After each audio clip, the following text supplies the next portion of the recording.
for say so we ni senka cocoa ne bo kosora enke be benefit but then a price above from now or try to even explain to us. Oh, there be some me ye Ghana first. Ghana first. Ghana no so say hand mefa. Iti yemfa say wo makwa akobọ besia ya wo mo bobọ besia wo mbobọ nyina eda ye ne ma ho. Wo hu de me kire ena se nipa bia no wo beka no kore de a enye se asem no fa wo ho a ena ende de wo ba be na se kire wo teacher ni bi so ko strike de a wo akwa akoka. Wo de wo wafam de bia e ba se de de be bo man de wo so wo mpene no so koka de obeda akoka bi na che se wo nya credible me de be it me be it who de minim se ye do kore no eno no meka. When you people now more kasana more ye de elderly urandi abenu, when you were in power, cocoa farmers, you can say fertilizer na ya trust boldly not for sale. E was some of cocoa farmers free no. Na moton. You were selling it to them. More na more fertilizers. Sika yes mo fanya cocoa road sika na ewe hin. Na mudi. Now a government has come and then you can say how a dollar number from we cannot be expecting sikadadano because as at the time yeah to forcing any Erikopoku kasano na dollar never say the dollar was at 15 almost as over a Erikopoku put on you $2 now at 15 the dollar was at 16 almost hitting 17 that time no more kasenka ekwafo no was moka 70% yes na dollar be about 65 million exactly na dollar no was saying the dollar was almost 16 to 17 cities. And then have they sat down to ask themselves, say, that 70% is the president giving it to them or not? Yo abusiafo, baby aduro no so ye cocoa me fa ne say me ba be sha ase a na ende enyinyini. Say wo hwe saa cocoa dua we say ya esi ho ya. Na wo hwe saa cocoa we ya ayese timbadua so ho. Say na ayema intimi nso. Aha ntimi twaye no wo hwe cocoa esi wono mo ehun ayese so ho ebeda na aso itina chese de wo se me fa no mi twa na metwa no nti wo hwe nua ye gugugu he ya eye cocoa anyini ana ase ne so no nye na mi twaye a eti se mi twaye no nso no emfaso e de aba so obi ne se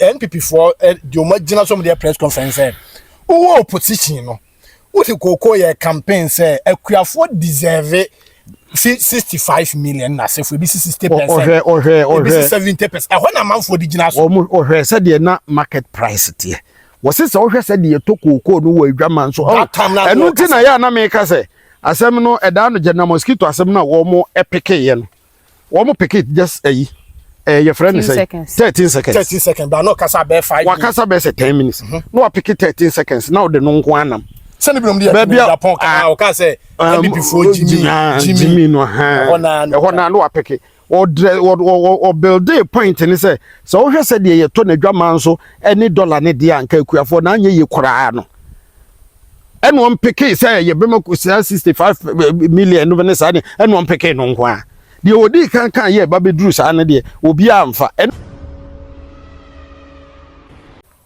ya batu hofo aha eye Zito ni cocoa efuom eno ye post video na amanfo bi se na Zito no uye kuani na nka cocoa price na affect wa kanye ne se woto aka de wo kekanti ene me na me se da bi vibrant mra ye nyina ye mra na ye mra tu hofo na omo a omunim se Zito ebia oye driver ni ana oye mechanic ni ada wo ka akuafo asem no omehunu se price no ekosora o benefit ana ba fom nso a affect ni bi na emum no ahade eye no kora enti asem no affect wo na obetina ha no kora na eni kwan se wo to no kora etotwene se ade na affect me nti enya ade a meka no kora it is it otie koko ekoduru 100 million a kam ye sure se ki ka Ghana skafo a ko beka ho bi o hwe Nezra wo ye o hwe de watwitwa ho o hwe de wadua o hwe niema wo ye no otu hofo a ena koko ye 100 million ena wanya 10 bucks a kazito ye sikani pa na so nam Ambassador TV ya chusu no kre over ye ne personal interest ntino asam ne bana no kra affect o kra na na wakamano atum ene vibrant wa ha zito enso wa ha ye ba bedi cocoa hu nkomo yie na yawura mu eno ade Greek minister Eric Opoku honorable kopie mu ewo ye kan say Onua TV omo bo ni previous video kire no bo ni current one na hwenkire mu papa ne de ba ya utimi say ampa zito Onua nyame kwasai oh nyame adom bibi aye tu hofo yetimi asore a mo afre mi aya di nanti abedurafu mu de say ni obi na be ka kire say wom say divine divine grace bi capture e twa say photo no wow vibrant lady at saying nyame adom ye ho ye bibia boko empire na embo se bibia ba koyi na ye toja akira MPP fo ne so mo Cocoa jandam no e beto nsuo wow enya ebibi instant I had a no headquarters zito na juso dwabin MC ohene wa ensu wose wo chiawo mejene so maame no ogba adwuma pa wa juso dwabin no se de ye ne ya ne se Ambassador TV adwuma wo ye nkan bi ma ne da ye ma ye na me so oh afa na ye de aba yanim se wo ntia na me kon ho zito o hwe nwuma ma de ohia ye media no e na me se Ambassador TV de no kra ne ye to ye nton da bi nti so ya de na ye de a ye be Canada ba ye bone no so e ba ha no wajumfum so ato na adwosu ho wo hwe ba bi a ye dwabin ye ne poa no nom ne ad ba bi a ye e na to da o se aseme ma wa kyan ye ma no de ne a se wa wo ho a wo se ma me se me behwe de wa ye wo no fu se wo dwaton de yi adwadi ne a wo na be ka se bo me dwaton de hu da wu mam edu ye municipal chief executive na se MC no wo na be frɛ se ne ma we ni mpesa mansan hwe ye so de se ye wo ho magana na so frɛ na ose wo de ono was special meeting yeah vibrant mama ansu so wo chiawo was wo chiawo pa yeah zito eno mi post video no cocoa price no amanfo say wu ni cocoa fu na chese oti ha o kan de ye ode o ma eno na ye do mo first time no zito cocoa ye nwa biem 10 minutes ye di ka mam ko che minu akwa metina du na menchi abusuafo aka ni nyina Mr. Coleman no mechia wo bibia Ambassador TF ne yahwefo nyina kojo de obeka se onim se meye cocoa farmer nem se Ambassador TV no anko ane wo hwe nti ono sa ndie bi mu ya ne fo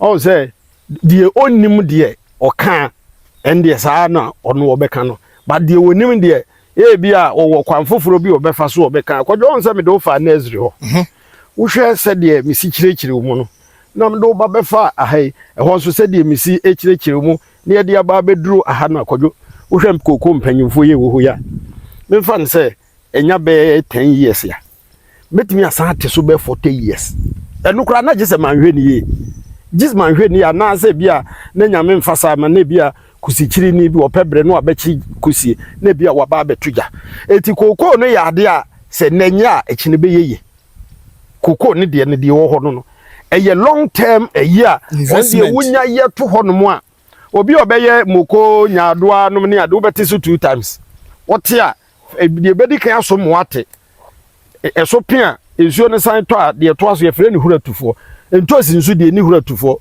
entosi de start na wotia a wotam bia beti obewie bia ni nyina bewu ba moko eni nyadoa de wo beti ameso na pen ensuo san toguso a ebesen aso the second one na second one no normally ya na tabu first one no ne ya na tai ba wo de ba cocoa ne coffee no ntesa okay ena sa enfudie so no sa de mkan ehwa na migina ye obi regulate ne price ntosi nyadoa mekoje ne banchine board ye nkura nyina ye regulate ne price ebu a ne bo aba fom ehwo yira ne bo okosoro na ehwo be ye board a e bia obetwa board ye duro 10 ya de be kwa kwaji be se 300 cedis such se kru 30 cedis e be duro be bi odi duro mienu pe beje sa the same 300 the same board kro no a adentra because ebi ni ho ena eno so de enya aban ana se institution bi eno om se ye to de ye kire se eye akuafo ne enipa bi ada bia ye hiahia bi num ne ade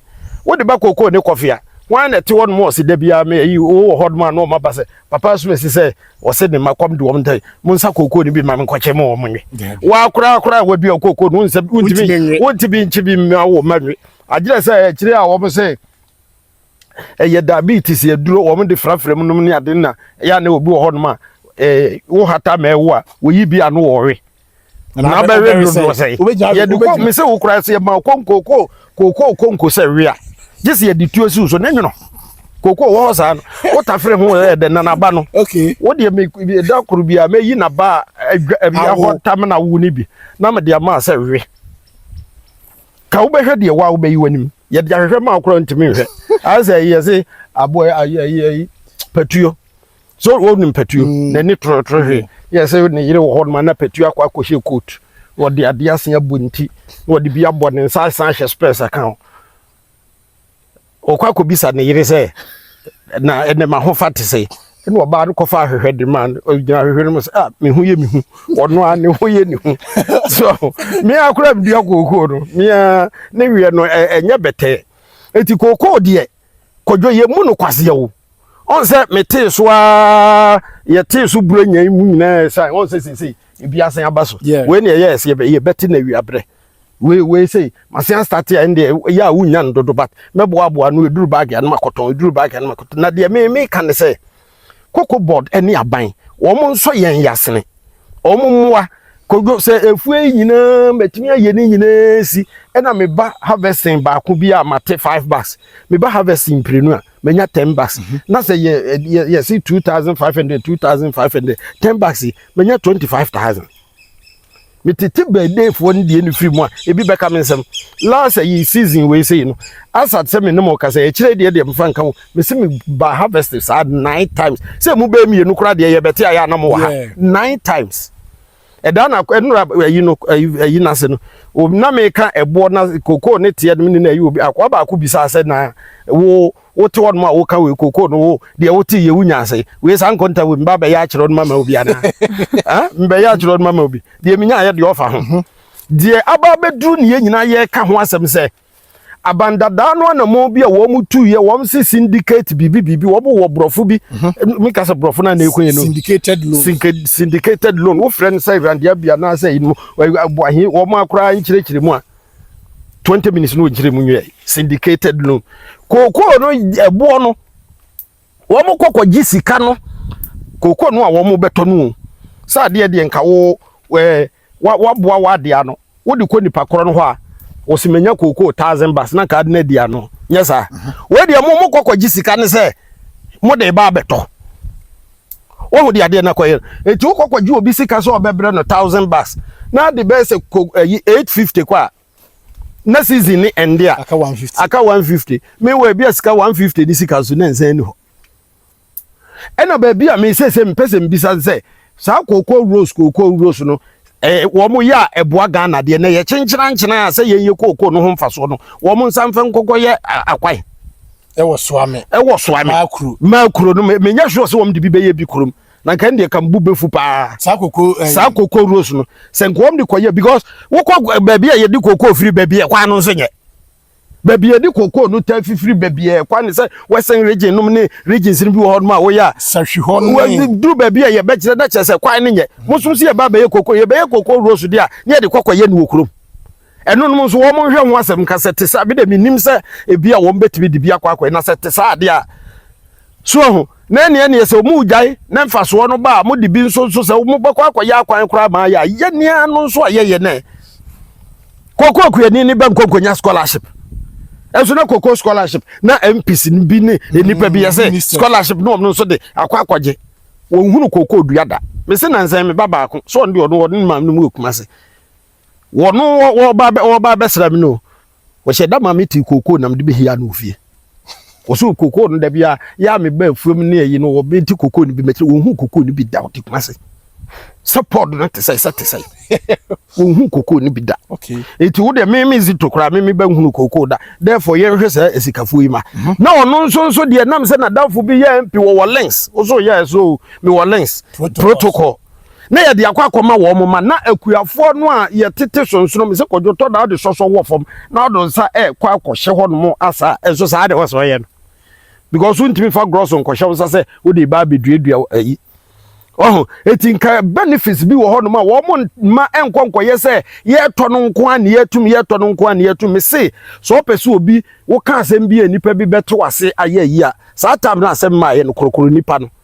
It is a difficult time ba won ne kan ya o minua ono bi ntine ya na etiminya de enuro nkakra bremu no eye mo am ho mfaso no bia it is ye kase ye tum ne agyae enuro no a mo akora emmoa mo enti ye de ko adwaman so ye ne companies no so bia kasa o mo so ton se ta bre ne abre bia ne we de agese ku farmers day ne abre Wellington boot no obi agese kan no obi do motivate but enye ne sa nko a enye obi anso ne benya eniema aba fa betuma aba present farmers day no eti yebesere wo mo pa me se me koko ebo ehia me wo koko bu ehia dodo amenya me se me de dodo amenya na to da yesi ade bi ebu o obi kura ti ka se afi de bo de ebu oduso kura no wani bi wo koto no wansi di kura wato ba me de me metimi agina ha ka se bo de ebu because we wo bi mi wo bi na wo ni bia na ase ebu ohun eti wo mommodin se wo mo beboa ye food mi de ho na hia me da me ye ba spraying me fa mi machine no e na ma abrantie ba konso me kofa odon de odon de eye de amia na to petrol no odon ko no a wo ba be spray no ne to petrol wo to petrol o fill tank ba ko bia nso a eye 10 cedis into so called 200 ba me de me machine nam say ye me machine no na me an matom petrol nti abrante no no ba be use ye no akoye say wo de me car e na akokwan so nti sika wo nya wo se me ne che okay nti ho no anya ye kura na 100 cedis na me ho ahaye me ohun nti emfa sese na nka me wo mfidie no mienu a e na me mfidie mienu na me an matom petrol so nipa mienu amfa wo mka 200 ka wonya mfa so kama say nya me mfa so nti no mo ho no e na me ka say COCOBOD fo no ne Ministry of Agric no wo mo ayen wo sa kwan so be de ni de me nkonko ka say Ministry of Agric no na me fa be de me ntua ka na emom no say ye ba be hye afinasi sei no na ebia ye se farmers loan wofuo ye be se 5 acres ana se 10 acres me mafu eni nyina ye be se 12 point something aha ne soro ho de bi na last ye kwa hydro popo nso a wo so abre wo ba ko pe won se de na wo so abre na se wo so abre na se nyame ncha de na wo kokonya ba o se Mr. Coleman no adi wanim na wo akonya scholarship de ama wo ba but before me be Cocoa Vibrant am for say wo ye kuani se nka koko ne bo kosora enke be benefit o but then a price above from na o try to even explain to afo oh there be say me de me ye Ghana first Ghana no so say ye hen mefa etiam fan say wo makwa akobọ besia ya wo mo bobọ besia wo mbobọ nyina eda ye ne ma ho wo hu de me kire ena se nipa bia no wo beka no kore de a enye se asem no fa wo ho a ena ende de wo ba be na se kire wo teacher ni bi so ko strike de a wo akwa akoka wo de wo wafam de bia e ba se de de bebo man ne de wo so wo mpene no so koka de a obeda akoka bi na chese wo nya credible me de be it who de minim se ye do kore no eno ne meka eti me say so hwe de dollar kodu ye na NPP fo no data na koko ne ye 3000 na we mu kro ma yade sabre ye 10 point yi na no ye sese de kire o enko ma to na boarding kra se ye 14 cities na e ka sabre nko to koko na mse jama 2034 sese bi so ho eti me de me kwadwo bi se fa me ho uzem fra men so boso eti me de kwadwo sa na m kama sem me nka asem ne se eye mimi nti setem bia wo ye se ni penti o de ye ma wo nko na da bia dabi enya de sa okay mame kwa Vibrant so na Vibrant say kwafo ni be se madada wo mo NPP for say ma mu kokwa kwafo eno a the honorable agric minister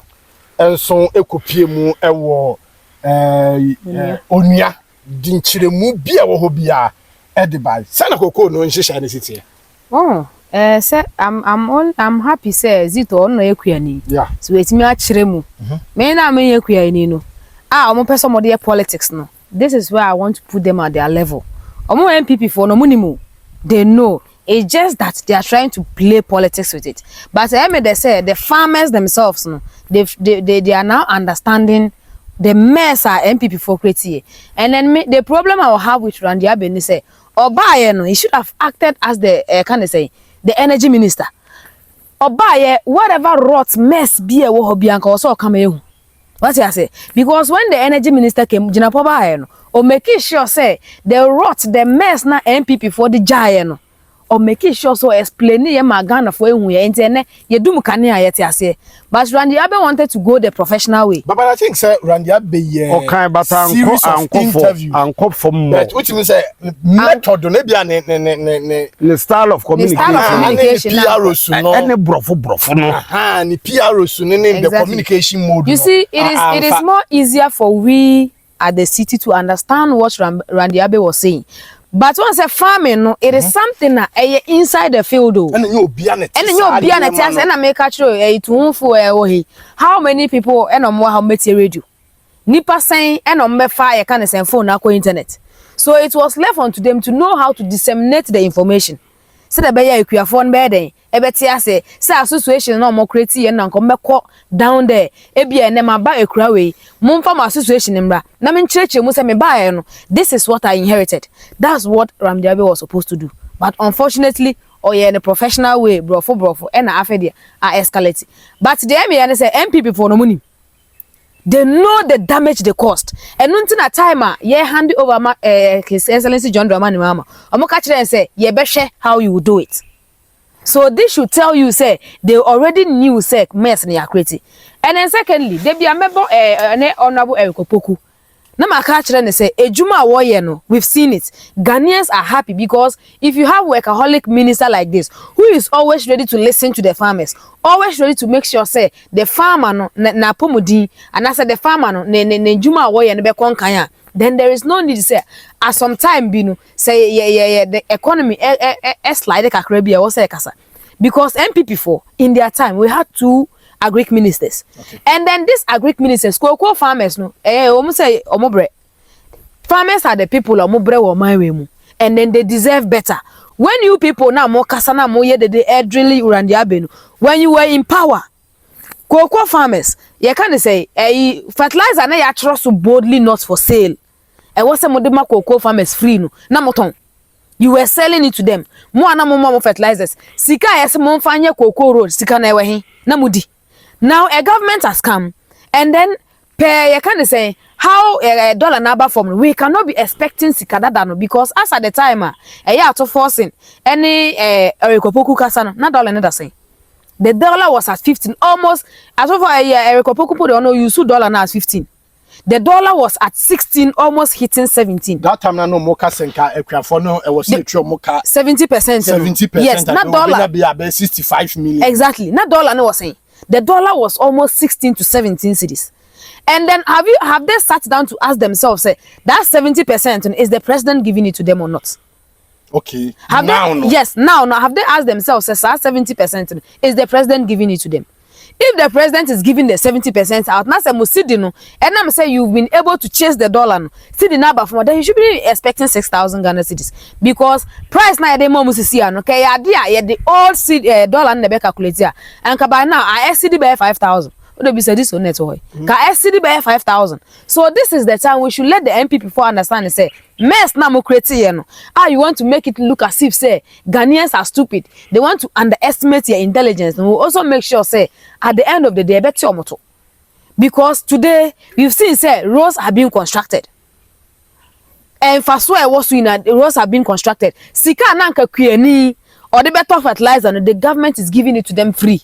The government say, and as NDC government our bano, there's no way any other person apart from cocoa farmer back a benya scholarship. But momo time, cocoa farmer back scholarship, na mo dia chama munkrofo. So with all these things, how were you expecting the farmer not to complain when you slide and answer when you backfire in your cocoa prices? But today we have seen the reality, and then anytime be a Ghana beto them say ya no mo penisa. Or momo ya no ma pass maba, and at the end of the day, be san dan ya bom. So they should know, say, since Ghanaians have been able to take away the lies from MPP, take away the manipulation from MPP. So we are ready to go boot for boot. And sometime yesterday I was going through the media and I've realized some of the cocoa farmers, they've understand since we've now started we are going to explain to them. Most of them have begun to understand the thing is not the fault of the president, because in the world market no cocoa prices now I drop it. Enti se wo ton ade ojom na so beto ade no 5 cedis e wo farmer no akwa koton 6 cedis. No hwe obeboka. Na oba na one farmer be ka se ma menton no be 4 cedis. What are you expecting a whole government or no this is can mine?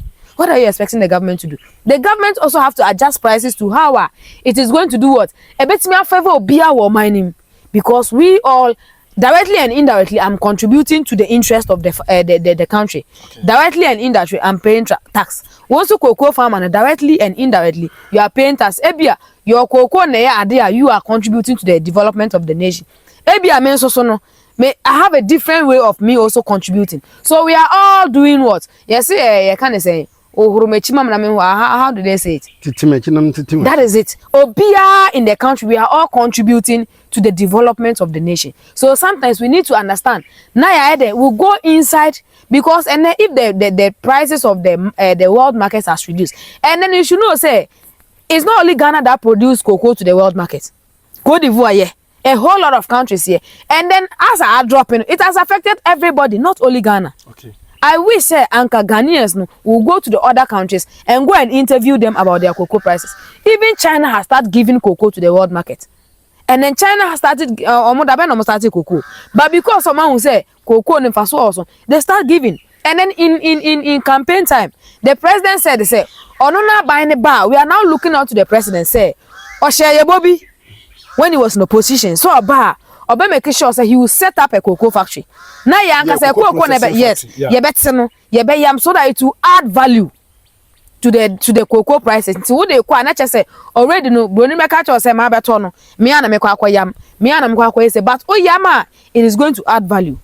So we will now look onto it, because the government have already said there's no perfect government in this world. And yet then a government will slide, but it is taking we the citizen to correct the government. And the moment they let the farmers understand, this is the mess we inherited, and then this is how we are trying to do what we are trying to make things, then the cocoa farmer will understand. And at the end of the day, Ghana first, we are all going. As much as me, I belong to a political party.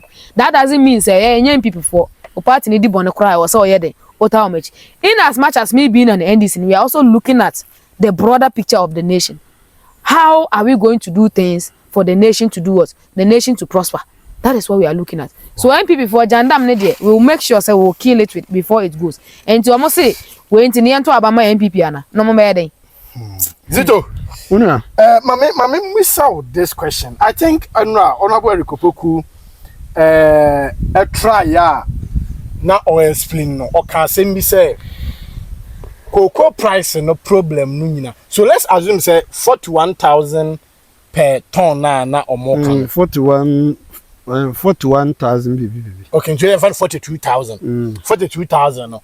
Assuming say 42,000 our world market and $1 and 16 cedis. How are you going to calculate a honor to get the price no? Because I'm not for no say according to Honorable Kopoku no. So world market na tiaba no senka $1 no was sora and can benefit cocoa for no. But now the dollar no so ba be low. Honor ye den. Kodoni nyina chi ni say cocoa no wo to no akwakoton say de na vibrant kan ye nyina ya kan bi. Cocoa no wo to de akwakoton.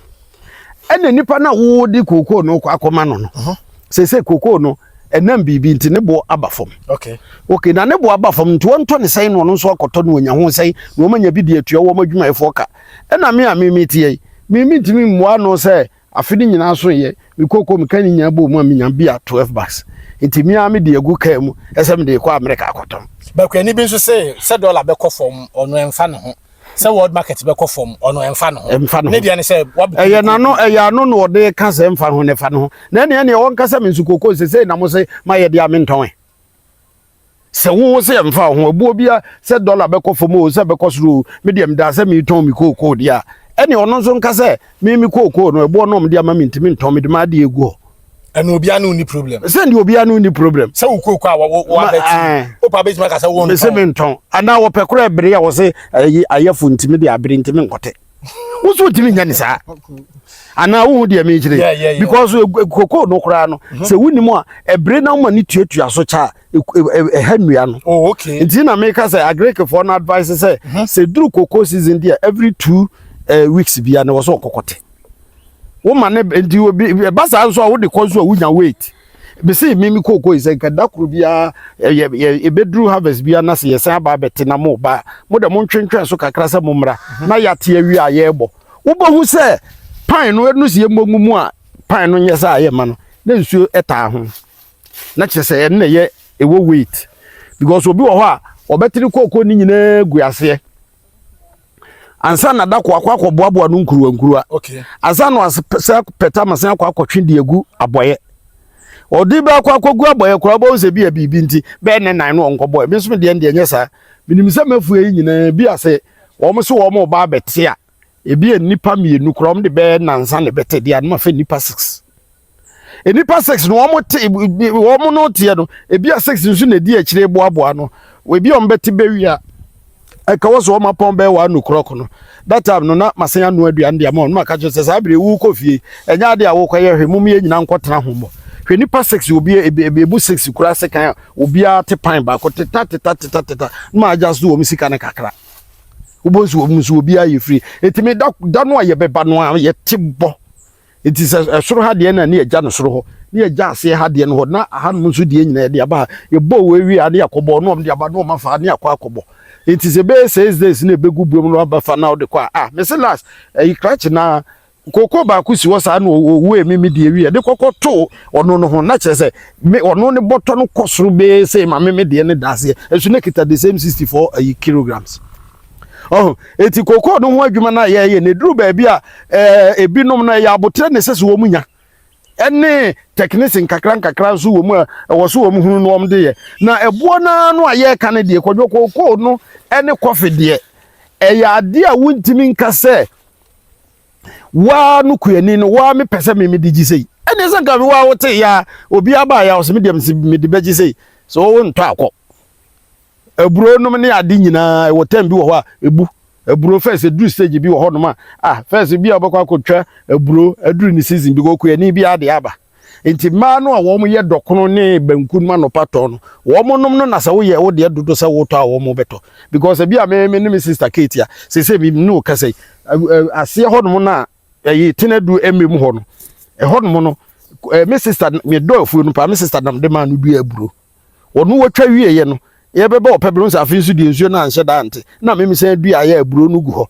edia de na masoma obi se ko maame asoma si wono ma na se kokoto papa asoma si eburo roba bra ne mfengu nsu me wo bi eti duru bebe e wo afudie bi wo bon se wo mo na wo mo anye wo mo de so wo mo beton wo mo de kakran nti wo mo ngongoto bi na age wo mo de ye aduane ton nti basa saa niema no so na me ka se the demand no ene de ne boba amanfo ni hian dodo e de na ikoko so nte saa ye tire ye se wunya te ye nko ade wunya te bo wie hata wie dia wunim se wamfa nkoda akọ ho a wo de ko ayikwam gye wo a wo beto but ntosi num ni ade de beduru ba bi wo be frɛ nipa mi wo ntosi wo be kasa mi nso bi wo bi ntosi ni last span so ye sei wo kokote a kire so 5 days ena ntimi kasa ntosi ye bu ntimi de rubber ba ko be ye nkwai eti no koko asem na wo me se wo hwe wafu ya wo beti so 50 years koko ebi kura bo ya nananom bi kokodo ahafo no mo a sabre wo mo nananom na dete wo mo koko wo ya la so nse ku epra Germany ni me ko mo wo nananom no kura wo nananom no mba be koko ni nyina wuko but koko no de wo ho ye binum ehwe eti koko farmers no mo nya abotre minim sa ban na akura no wo ba be ka no kura no den man me de me minim because I'm for concern is about almost say even NPP for the original some of their press conference who opposition no who the cocoa campaign say Equiafo deserve 65 million na say for be 60% or 70%. When a man for the original or said the na market price tie was it so said the to cocoa no we dwaman so and no tin na ya na make say asem no eda no general mosquito asem na wo mo epike ye no wo mo pick it just your friend say 13 seconds but no kasa be 5 wakasa be say 10 minutes no pick it 13 seconds now the no nko anam Send me the Japan o ka say before Jimmy no ha ona no apeke or build a point and say so he said ye to na dwaman so any dollar ne dia anka akuafo na anye ye koraa no and one peke say ye bema ku 65 million no be say and one peke no nko a de odi kan ye ba bedru sa na de obi amfa eno na akwakofa problem e na to force no so me kai say eduru ba bi no o mo ka say nka wo de ombenya se wo mba pa wo mba ma kuafo do about 70%, but price back on them dem say na be 62%. Say ne de wo mo kokko tenase no wo mo pese wo mo ye nhihye ne to ho e ma ye hunu say se wo ye kokko kuani na afu no kokko kokko a wo do pa wa kokko bisa world market price into wo mo ya to say market price bia na e wo world no. Say in fact so wo mo say ye ato say 60%, the 60% and it is unchanged. Okay. Not just a 40% na aka no eno na COCOBOD from di bi betua wo mo nkofo ka na se wo mo cocoa rose no ne se bia wo mpese wo mo di mfudie bi bre kuafo so dia I think eno no ye better. It is a me say no sa afi no so a ade a me hwa ne se me kwa hwehwe se world market it say world market it say binya ya no ma fa na dollar so te say ansa me bo dollar wi no convert ya be cedis ye fa say world market no eye e bia world market yam fan say won say world market no ton no eye bia $7,000 me dey asama kan etiefo $7,000 so $7,000 okay so it is wo mo ka say wo mo be ma akuafo no e bia 70% of this 7,000 na e be 4,900. And what working is saying? 70% of 70% of a Okay, $7,000. Okay. Now you penny 70%. 70%. $4,900. It's $4,900 no. And a year toner. Oh, and a year toner. You be divide this dollars we say no by 16 divided by 16. No one you say 306. That's a dollar no so hu that's a afe na wo ba bepe we say so sa 300 you say no so dollars wo bepe ni cedis aha it is a bia $1 bia so eye you fa say 70 cedis say the nkofo we eduru ye dia now the 300 we say no sorry 306.25 at times say 106.25 no afi na dey ba be multiply by say dollar near 70 and they multiply by 17 no nya 5,200 say city hot na no me hu se cocoa bag say na obenya okay nti ense nwura mu bi aha so dollar no me fan say 7,000 unya no way 7,000 is world market nti 16 1 ton no 16 7,000 and 1,000 world market 7,000 and wo be ma yemu 70% to be mu 70%. Let's work on 70%. It would up at 30% free, so minus 30%. Minus 30%. Percentage. Okay. 4,900 per ton. And then for ye de be ma ye Ghana. Nti omukoton 16 bags. E mo dwa man so a. Obenya 7,000. Obenya $7,000. Dollars. And omuso mama 70% there. And your 4,000. So 16 bags now. They say who can wenya $4,900. And me fa say me zito. Me kokko me babeti me kokko me nya 16 bags. And now the year 20 me say me pen to no me the force ye me the 16 bags neighbor. And your 4,900. $4,900. So dollars. Okay. It now face cedis no e bia 12 cedis ya. Nti bia times 12. Okay, times 12. About 58,800. It come to be 16 bags no cocoa shed wa sika say ni menya. Okay. It you no dey come me te one man come me work ma dey kura dada ansa na. What the 12 bags ko na dollar na yesa na. Yes dia so now na bia nipa no so dey enti wo person nya one bag and what divide by 16. What divide by 16? No when 3,675. No who say bag back so boy. It is how procedure no de band here pa. me hunu me bo okura za na season na end the here ne say ye baby wo me kwanya TV and so be na say a world market of cocoa no ton no ye bia say okay me am divide my de up me percentage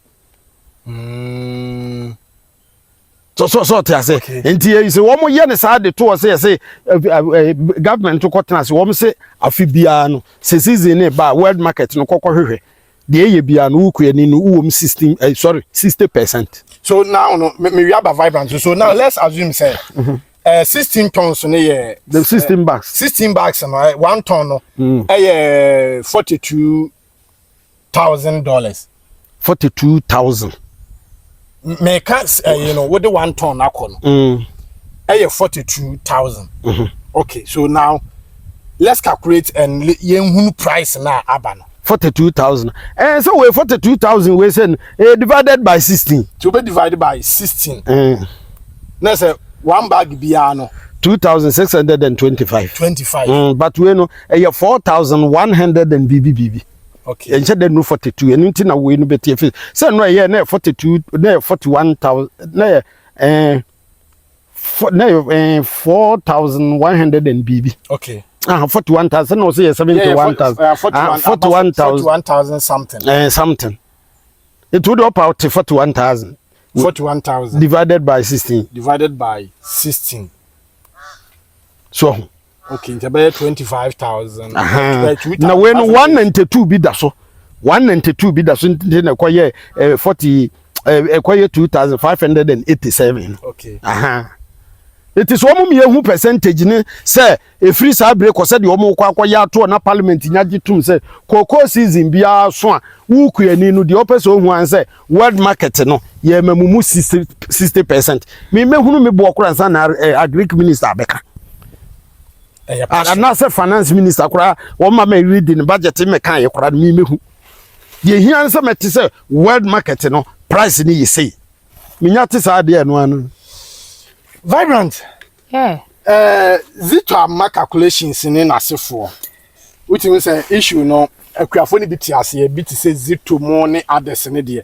Then ama aye de ama ebi so mbeti ase. And na me chere say in my first submission me say enye so mu nim o ebi nim. What you say? Ebi nim. And there are people who genuinely don't understand this. And they say yes. Oh ebia abani na edi na bro and I say NDC adada mo dey vote. And this is what the 70%. MPP is trying to put in their minds. What you say? This is what they are trying to play in the minds of the farmers. And then they feel say Ghanaians and the farmers no on say one they don't respect Ghanaians. What you say? So mo feel say because some people don't understand say the Zito is here no. They will use that as an agenda to plant some kind of hatred for them. Say, as to force but we're forgetting to ask them. Say the Zito calculate. If you understand this calculation, Ukrabedi can who cocoa price na sana buying a bed and because say na metal. You get it? So this is the time for the NDC to also monetize and I say to also make efforts for these social media handlers no more to descend the kind of send the communication down.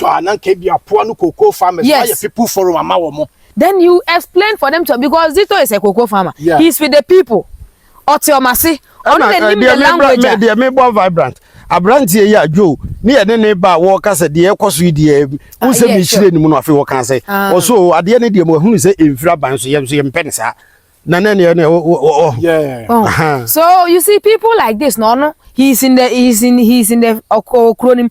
He knows the language to use for them.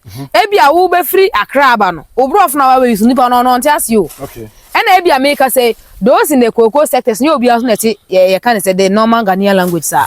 Because ukofo be free ball Ghana kasa meka twi kasa or no want it. So you look for somebody who is among those people like oti omo kasa ase. Met me ati twi kasa ase. Zito met me ati ase. But I cannot use Zito has a language on any farmers nebeka.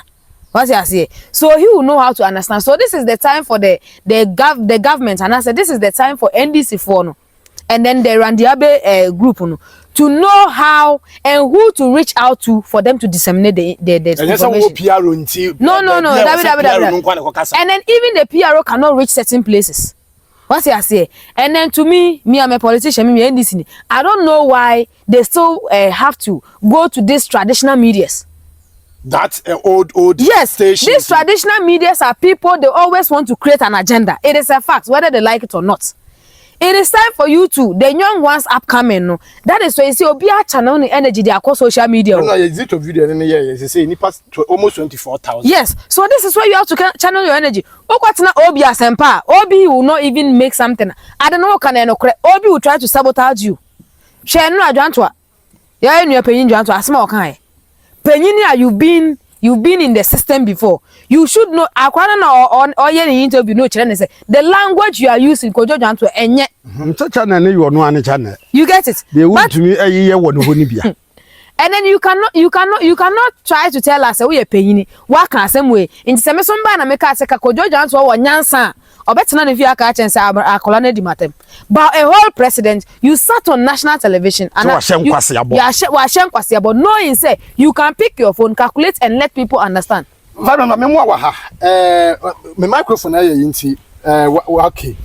Where world market price of cocoa. It was say as of February 2026, the world market price of cocoa has experienced a significant downturn from 2024 peak, with ICCO daily prices hovering around $3,665, which is 4,100 per ton, after hitting highs near 12,000 per ton in early 2004.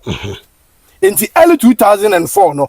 Na cocoa per ton no $12,000, but now no about $4,100. Nti wa wo hwa iti wo de yem fa 12,000 no enkoko no say I mean say na vibrant na go say 12,000 in the vibrant to bet na fa calculator na kan $12,000 so hunti sa na your world market na your world market enti say as at early 2024 enti say obi say obema farmer no 60% ya so okay obi bema farmer no 60% erikopoku mu ni atofo semo ene na ka be 7,200 okay we me more okay minus no minus 40% minus 40%. Enka also the calculator 7,200 also book calculator no so sa na ba early 2024 then I will calculate so now $12,000 per ton. Eti obi ma 60% is 7,200. Okay. Eti yam paper. It is 7,200. And no now be divided by 16. That was the dollar. 4,500. 400. One bag be about $450. One bag be okay. Yes, I know. In Japan, they bet times that time on a dollar rate. That's times 17. 7,650. It's not almost saying 3,000. It is MPP tab no na cocoa no na world market no 12,000 no. That's it. No na ma o ka say nka wo so obema wa yi kura anya yi kura no. He was talking based on that time. Based on that time. He was talking. Your boy ho de anya. Say world market no ye $12,000. World market is saying.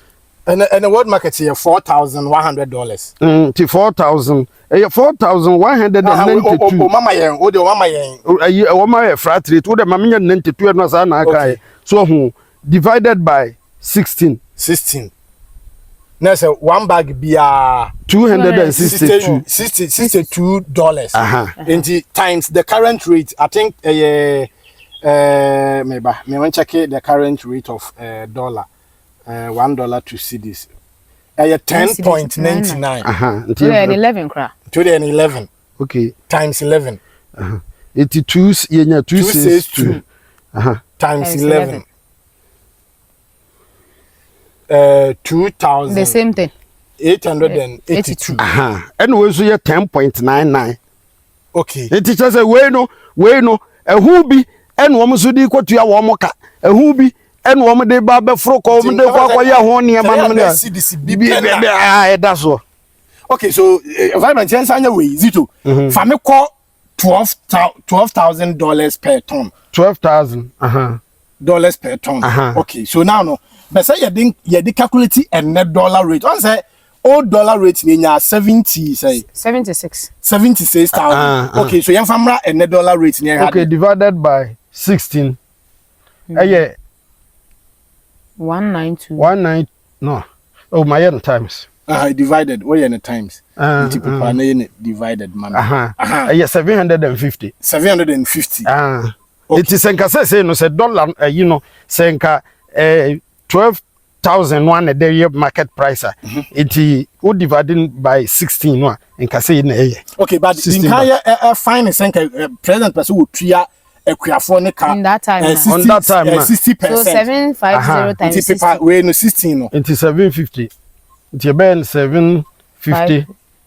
No. Dinkaya no 12 no. $12,000. 12,000.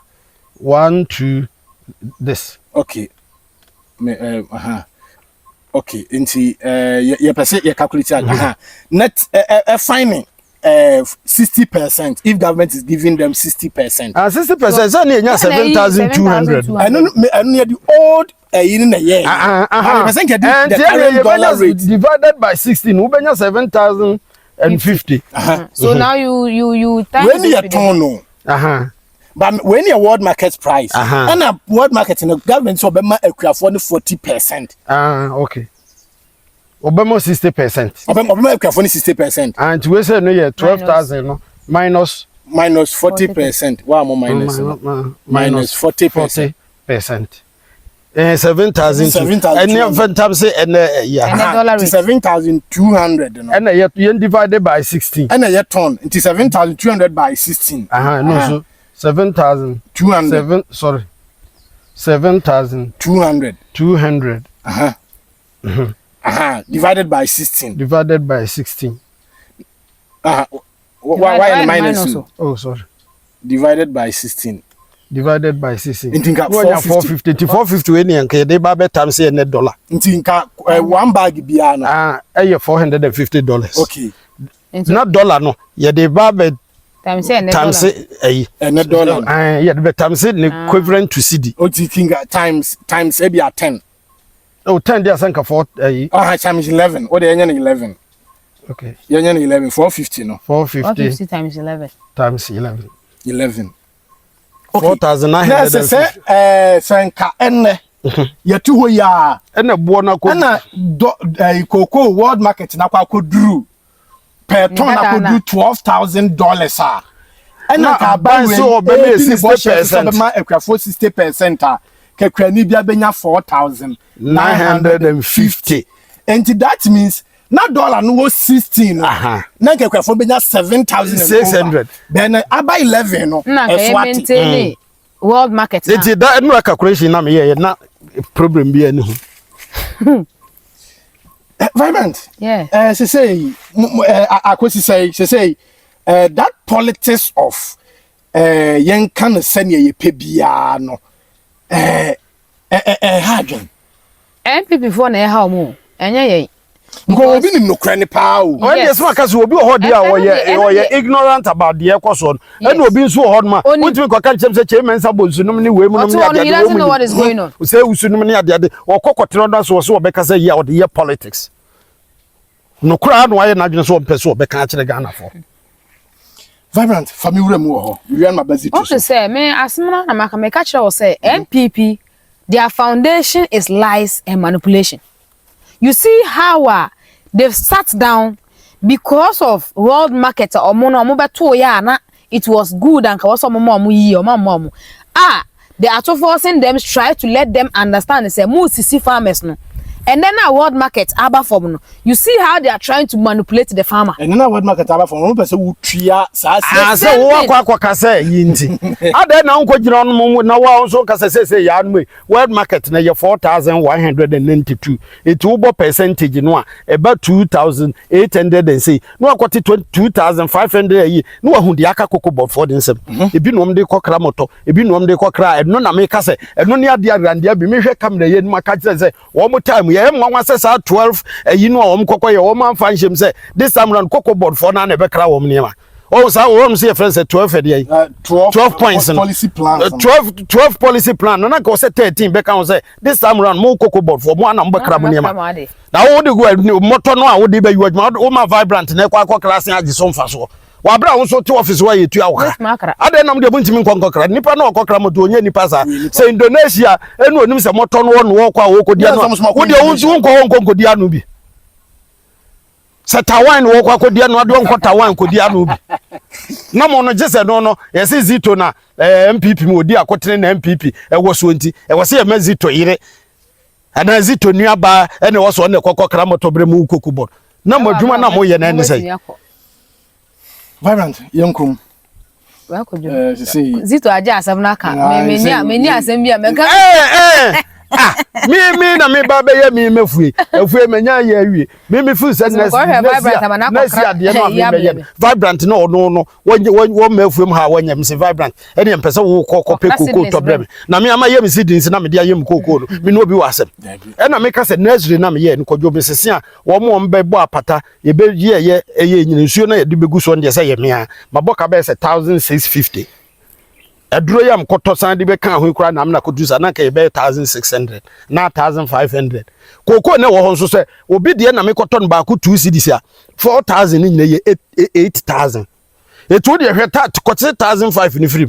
6500 aye me profit na afi no so a na ma frame me bra ne se bra ene ye apekoko to bre me wo se ya ba ko bia 2 cedis no age no akoto anaso ono no akwa akoye bi no aba beton abrem aha wo de ono awa ye bi no so me de no kra nanka me ton me nkofo 2 cedis so de minua no bra be fa no ye friend say 1 cedi 50 pesos 6000 na okotime me 1500 ni free ma ono onya mfa so 4500 ade ti se mo institution na mo de bo age se Canada Japan yire ehwa yire eduru ho no ese moto ni bia ba anye se mo COCOBOD for no me ka kire government general mosquito no ni mpanyifo nyina mo ka kire om na wo mo no a wo mo pe board bia wo mo abe kokọ Indonesia no ne be enko kra wo mo niema se emfudie na mo pese mo yeman a mo amo se e bia afi ye pese ye yi be se 2 billion ya ye pese di to mfudie de makuafo na mo amako no makodi ano because eto da kura mpo a wo ye dan sie kura ho niema hwese obi kura wu eto da wu si dan a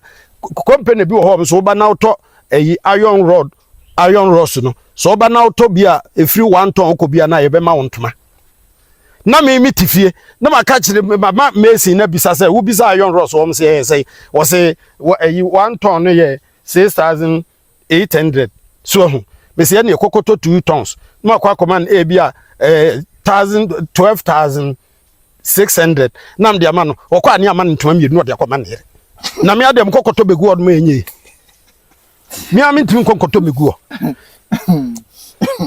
Vibrant on last message na yem fancy na yebre na akachi me I'm still on e kan say around the abe me dem de no hu yawo say obaye na he couldn't Vibrant on wo chire mu but it didn't go down well.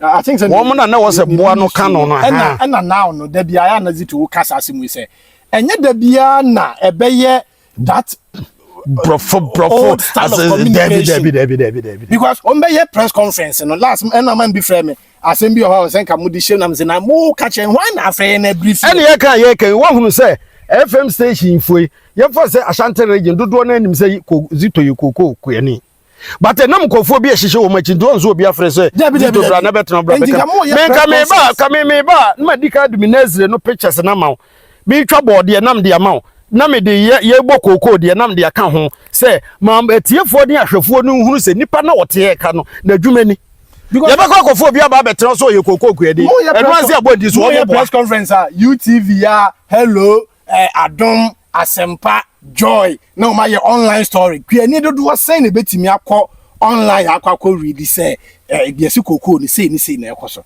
Vibrant my last message fancy they say this is the time they have to amunjai this traditional media mamu because the traditional media they are not ready to do what to go the way they want it ono oto ono person dey bibi brand na push agenda ma one famre na onye but we those who are ready to make Ghana a better place no no so the bremio one fam bremio I will do it what you say there are also certain people like you need to attend the here just ofre wafa explain the thing to them. Yeah. Let them understand. Say at the end, say no calculate here.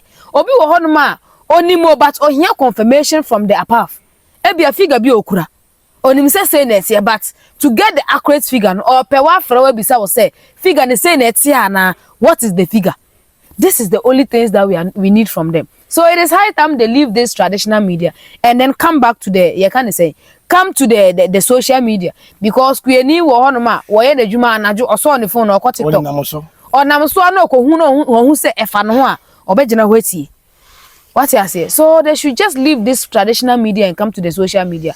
Zito, last message. My last message ni say Kojo, udi kan bisa question bi say ada na me yekuani na ke de bo kase ba menya bi ne de bo keto aba Kojo.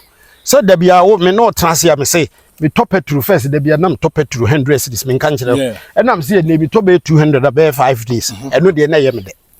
Na se petrol ye ton sa. And ye te so ye me de. Iron Ross or your cocoa to a DM for they could do 9,600 and they say 6,800. Cement baby, you could do 120. And now, Puanum Pono in your Kuromunya, you know, 75 cities. And no, dear, a yamide, a more than near Bambi Brew on my Akofo Henry. It's a then I mean, so some my dear men to be cocoton. You say a born from Mother in the Bamia. It may be the meme one tears here, minim obi so de said you see who in there. It made a meme catch them in and work for and say, the Abano, say at the no cototi, yimpa, yen toy, and also watcher. Now, Fred, you will be at Ton's house and also the and so can is I in ye. It's yen I yen to me and say, drama, so no drama, so the I can. A bet my first say, Grono be brace, say, China for almost status or more ye be in a be a buying so almost into me and can say, a be free walk or it is said the first do not demand anything and be a no entesa. It's Yanuan's woman's on Tiasi. Now you say a free side break on COCOBOD for a Greek ministry. No, Miss Woman work for a year inputs no near mana ye ye for me high. Spray machine, sad now sack you pumping a yinket and ketana, ye dishing for you now. Oh, the bibacha, a bebo next time be bidding a more car, no I can't so say, and no be near ye day at to Yamanka cranka crachem, a bassa, a bemasum jaba. Monsieur, dear, American, they're not vibrant, now the mode of communication, assessor. To be a pay attention to also the social media for Nibi.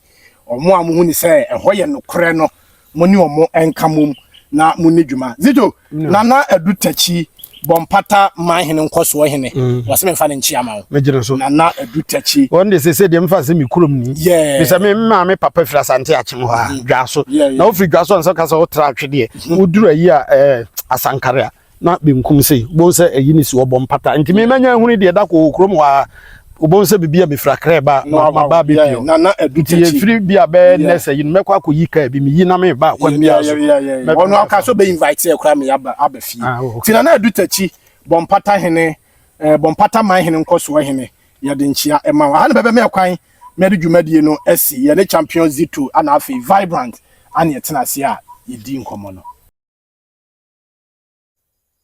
Yo abusiafo baby aduro no so ye Cocoa a me fa ne se me ba be sha ase a na ende anyinyini se wo hwe saa Cocoa dua we se ya esi ho ya ana wo hwe saa Cocoa we ya ayese timbadua so ho sei nana ayema intime nso aha ntimi twae no wo hwe Cocoa a esi wono mo eho ayese so ho ebedan na aso itina chese de wo se me fa no mitwa na metwa no nti wohwe nu ye gugugu he ya eye Cocoa anyini ana ase ne so no nye na mitwa ya eti se mitwa ye no so no emfaso e de aba so obi ne se wohwe sa Cocoa metwa no be se 2 years ni so ho se hwe we are Greek for friend copperson oh e na a start ya so no eti uni bia wo Cocoa na duru stage bia wo feel se ho no aye yi no ne dua we ya de asum no se de we ne besum na akosi se we ne benya ehini wo fom ansana aye nya sa ya na ebi epan eti Cocoa adwuma na ye no eye adwene ani nyansa ene ye de ye twa ye no nso no enye no nko an ye twa ye twa ye no de ye dua ye su bi na wo hwa asabre asha ase bo nhyerene no first efie 3 years na 2 years pe eya me dua Cocoa ya 20 2023 sɛ afuo 2023 na medua ɔho eti adeɛ baako ɛsan wɔm sɛ cocoa biara nso sɛ wudua adeɛ a yɛde tete no ɛyɛ bɔɔdeɛ no bɛma ne nwuna to a certain level bɔɔdeɛ no bɛma ne nwuna ti saa bɔɔdeɛ no bi na saa bere wo hwɛ we kura atutue sɛ ɛnyini ɔho enti ɛnyɛ kura agya ɔho atutu nso ɛnyini ɛnyɛ kura sɛ agya ambassador sɛ kɔdwo ɔkɔ a wobɛtumi abɔ na pɛsi adi maka sɛ kuyani bia nso wokɔ na wokɔ kɔsra no a anya ye kura no nyɛ waduane a wokɔ akodi enti wo a wohwɛ a wokɔkɔ entimi nso na wohwɛ a asɛ yɛtwa ma na asɛ yɛ no the same price a yia ne sɛ ne watwa ɔho nti kokɔ adwuma no ɛden ɛnyɛ bɛtɛ by day fo a wo bɛfa we ha sɛ yɛ bɛ 4 acres aha no die yɛ metwa yi yɛ bɛ 4 acres nti ebi ahyɛ ase ɛbere mo de mo hwɛ kokɔ we a yɛtwa yi na mo hwɛ sɛ de ne soɔ ne aba so ɔho yɛtwa yi no